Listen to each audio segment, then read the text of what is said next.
जिले की हलचल। आकाशवाणी लखनऊ से प्रस्तुत है जिले की हलचल। आज सुनिए कानपुर नगर और लखनऊ जिलों की हलचल। पहले सुनते हैं कानपुर नगर जिले की हलचल। आलेख और स्वर है राजेश श्रीवास्तव का। जनपद कानपुर नगर में पिछले दिनों मोती झील लॉन में पोषण माह 2025 आयोजित किया गया। कार्यक्रम के समापन समारोह में पहुंची प्रदेश सरकार की महिला कल्याण एवं बाल विकास पुष्टाहार राज्य मंत्री प्रतिभा शुक्ला ने मिशन शक्ति के अंतर्गत महिलाओं की भूमिका को परिवार और समाज के लिए महत्वपूर्ण बताया। इस दौरान प्रतिभा शुक्ला ने स्वदेशी मेले का भ्रमण किया और नागरिकों से स्वदेशी उत्पादों को प्राथमिकता देने की अपील किया। पत्रकारों से बात करते हुए महिला कल्याण एवं बाल विकास पुष्टाहार राज्य मंत्री प्रतिभा शुक्ला ने कहा कि प्रधानमंत्री जी की प्रेरणा से स्वदेशी वस्तुओं को अपनाने हेतु लोगों को प्रेरित करने के लिए मेले का आयोजन 75 जनपदों में किया जा रहा है। प्रतिभा शुक्ला ने जीएसटी कम हो जाने की बात कहते हुए कहा कि हमारी सरकार में महिला सशक्तिकरण को बढ़ावा दिया जा रहा है। महिलाओं के साथ छेड़खानी करने की किसी की भी हिम्मत नहीं है।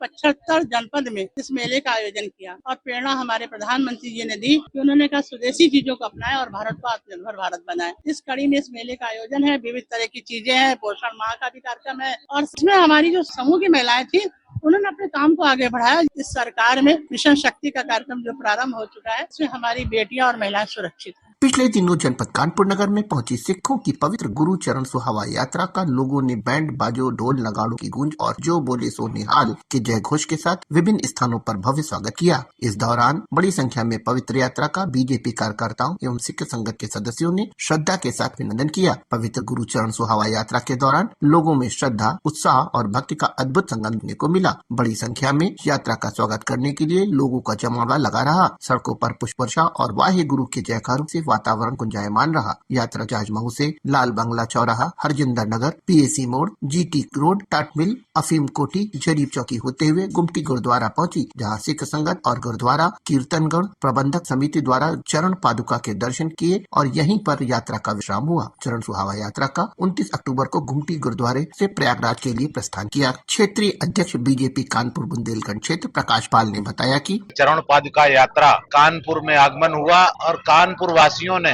उस ऐतिहासिक धरोहर के गुरु गोविंद सिंह महाराज और माता साहिब कौर से जुड़ी उसके प्रत्यक्ष दर्शन करके अपने आप को धन्य किया। जनपद कानपुर नगर स्थित आईआईटी कानपुर द्वारा दिल्ली के प्रदूषण नियंत्रण के लिए क्लाउड सीडिंग कृत्रिम बारिश कराने के लिए प्रयास किया गया। आईआईटी कानपुर के वैज्ञानिकों द्वारा विशेष सेस्ना एयरक्राफ्ट द्वारा दिल्ली के प्रदूषण नियंत्रण के लिए की गई क्लाउड सीडिंग कृत्रिम बारिश के लिए हवा में रसायनों को छोड़ा गया। आईआईटी कानपुर के निदेशक प्रोफेसर मणिंद्र अग्रवाल ने बताया कि बादलों में नमी की मात्रा कम होने के चलते बारिश नहीं हुई, लेकिन प्रयोग के दौरान वैज्ञानिकों द्वारा अच्छी इंफॉर्मेशन कलेक्ट की गई। प्रोफेसर अग्रवाल ने बताया कि दिल्ली के 15 अलग अलग जगहों पर उपकरणों को लगाकर क्लाउड सीडिंग के बाद महत्वपूर्ण इंफॉर्मेशन कलेक्ट की गई है। क्योंकि बादलों में मॉइस्चर कंटेंट काफी कम था, लगभग 15%, तो उसकी वजह से बारिश नहीं हो पाई, लेकिन फिर भी हमने बहुत अच्छी इंफॉर्मेशन कलेक्ट करी है। दिल्ली के 15 अलग अलग जगहों पे हमने मेजरमेंट इक्विपमेंट लगाए हुए थे और जो सीडिंग के बाद इनके PM 2.5 और PM 10 जो कि मुख्य पार्टिकल्स हैं जिनकी वजह से पोल्यूशन होता है, इनकी मात्रा में 6 से 10% के बीच में कमी आई। ये एक बहुत अच्छी इन्फॉर्मेशन है। इसी प्रकार की इन्फॉर्मेशन हम भविष्य में भी इकट्ठा करना चाहेंगे, जिससे कि आगे के सीडिंग एक्सपेरिमेंट को हम अच्छे से फाइन ट्यून कर पाए। वहीं पिछले दिनों भारतीय प्रौद्योगिकी संस्थान आईआईटी कानपुर का 66वां स्थापना दिवस समारोह बड़े उत्साह के साथ मनाया गया। कार्यक्रम में मुख्य अतिथि आईआईटी रोपड़ और आईआईटी गोवा के बोर्ड ऑफ गवर्नेंस के अध्यक्ष आदिल जैनुल भाई उपस्थित रहे। समारोह के दौरान आईआईटी कानपुर के पूर्व छात्र भारत के मुख्य चुनाव आयुक्त ज्ञानेश कुमार, सलाहकार मुख्यमंत्री उत्तर प्रदेश अवनीश अवस्थी सहित विभिन्न श्रेणियों के 21 पुरस्कार विजेताओं को पुरस्कार से सम्मानित किया गया, जिनमें उनकी उत्कृष्ट उपलब्धियां, संस्थान के प्रति सेवा और समाज एवं राष्ट्र निर्माण में अनुकरणीय योगदान की मान्यता दी गई। पिछले दिनों जनपद कानपुर नगर पहुंचे मुख्य चुनाव आयुक्त भारत सरकार ज्ञानेश कुमार ने स्पोर्ट्स हब में माथुर वैश्य समाज द्वारा आयोजित सम्मान समारोह में शिरकत किया। कार्यक्रम को संबोधित करते हुए मुख्य चुनाव आयुक्त कहा कि चुनाव लोकतंत्र की नींव होती है। उन्होंने भारत का मुख्य चुनाव आयुक्त होने के नाते जिम्मेदारी है उनकी की भारत की मतदाता सूची बनाना, चुनाव कराना और भारत के प्रत्येक नागरिकों का नाम मतदाता सूची में डालना और अत्यधिक सुगमता के साथ दुनिया के सबसे बड़े चुनाव कराना। मुख्य चुनाव आयुक्त ने कहा कि बिहार में इस समय जो चुनाव हुआ है वो दुनिया के सबसे बड़े 10 चुनाव में से एक है। उन्होंने कहा कि चुनाव आयोग द्वारा SIR विशेष गहन पुनरीक्षण की शुरुआत पूरे देश में किया गया है, जिसका बिहार में सफलतापूर्वक समापन हुआ, जिसमें एक भी व्यक्ति द्वारा शिकायत दर्ज नहीं कराई गई। बिहार मतदाता सूची पुनरीक्षण कार्यक्रम को विश्व का सबसे बड़ा शुद्धिकरण कार्यक्रम बताते हुए उन्होंने कहा कि जब अगले 12 राज्यों में 51 करोड़ लोगों मतदाता सूची शुद्धिकरण होगा तो यह भी एक ऐसा कार्य होगा जो भूतकाल में इस स्तर पर भी नहीं किया गया होगा। कानपुर नगर जिले की हलचल के बाद आइए सुनते हैं लखनऊ जिले की हलचल। आलेख और स्वर है मुमताज अली का।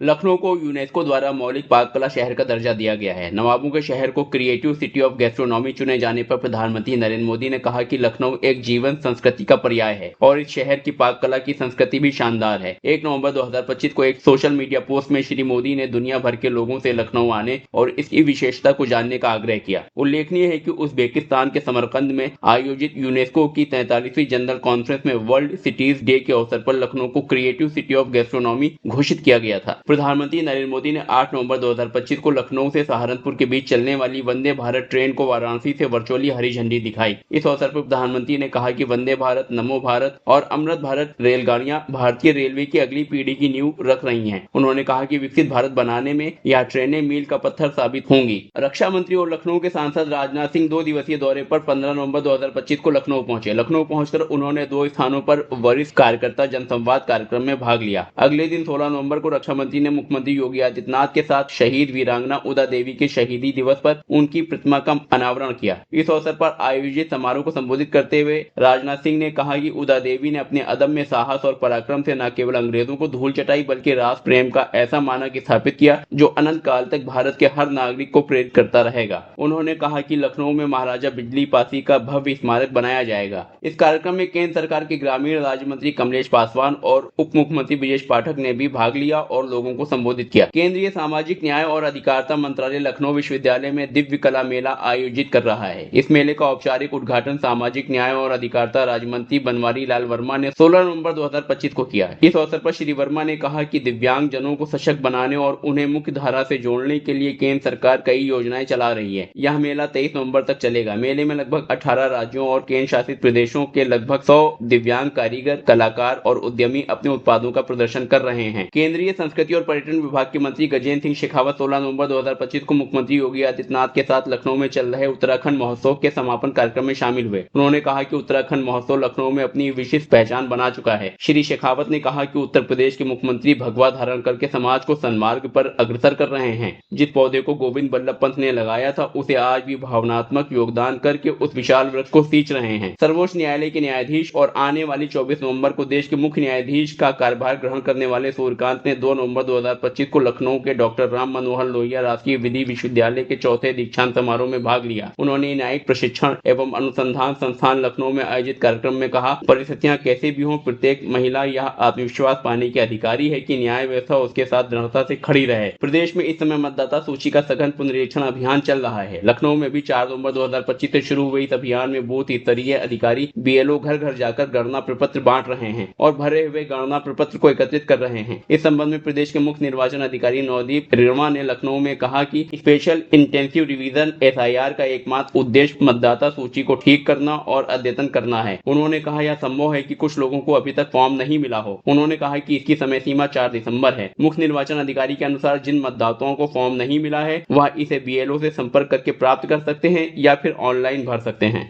कृतज्ञ राष्ट्र ने 31 अक्टूबर 2025 को लौह पुरुष भारत रत्न सरदार वल्लभ भाई पटेल की 150वीं जयंती पर उन्हें श्रद्धांजलि अर्पित की। इसी क्रम में मुख्यमंत्री योगी आदित्यनाथ ने लखनऊ में आयोजित रन फॉर यूनिटी का शुभारंभ किया। उन्होंने सरदार पटेल की प्रतिमा पर माल्यार्पण कर उन्हें नमन किया। मुख्यमंत्री ने कहा, सरदार वल्लभ भाई पटेल का जीवन, समर्पण, त्याग आज भी हर भारतीय के लिए प्रेरणा स्रोत है। उन्होंने कहा, राष्ट्रीय एकता दिवस पर हमें जाति, भाषा, धर्म और क्षेत्र से ऊपर उठकर भारत की एकता और अखंडता को सुदृढ़ बनाने का संकल्प लेना चाहिए। राष्ट्रीय गीत वंदे मातरम के 150 वर्ष पूरे होने के उपलक्ष्य में 7 नवंबर 2025 को लखनऊ में जगह जगह सामूहिक वंदे मातरम गान का आयोजन किया गया। इसमें बड़ी संख्या में लोगों ने हिस्सा लिया। भारतीय हॉकी के 100 वर्ष पूरे होने पर 7 नवंबर 2025 को लखनऊ में हॉकी खिलाड़ियों ने कई स्थानों पर मैच खेले। वहीं 12 नवंबर 2025 को मुख्यमंत्री योगी आदित्यनाथ ने लखनऊ में FIH हॉकी जूनियर विश्व कप 2025 की ट्रॉफी का स्वागत किया। इस अवसर पर उन्होंने कहा कि उत्तर प्रदेश में इस ट्रॉफी का आना यूपी के स्वर्णिम इतिहास का स्मरण कराने वाला क्षण है। 69वें राष्ट्रीय स्कूल गेम्स यानी राष्ट्रीय स्कूल की एथलेटिक्स एथलेटिक्स अंडर 17 बालक बालिका चैंपियनशिप 2025 लखनऊ के गुरु गोविंद सिंह स्पोर्ट्स कॉलेज में खेली जाएगी। 13 से 17 दिसंबर तक होने वाली इस प्रतियोगिता के लिए 17 नवंबर 2025 को लखनऊ में शुभंकर प्रतीक चिन्ह और ट्रॉफी का अनावरण माध्यमिक शिक्षा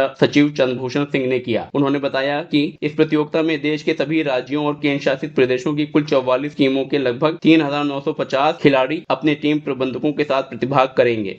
ये था आकाशवाणी लखनऊ के क्षेत्रीय समाचार एकांश द्वारा प्रस्तुत जिले की हलचल का आज का अंक।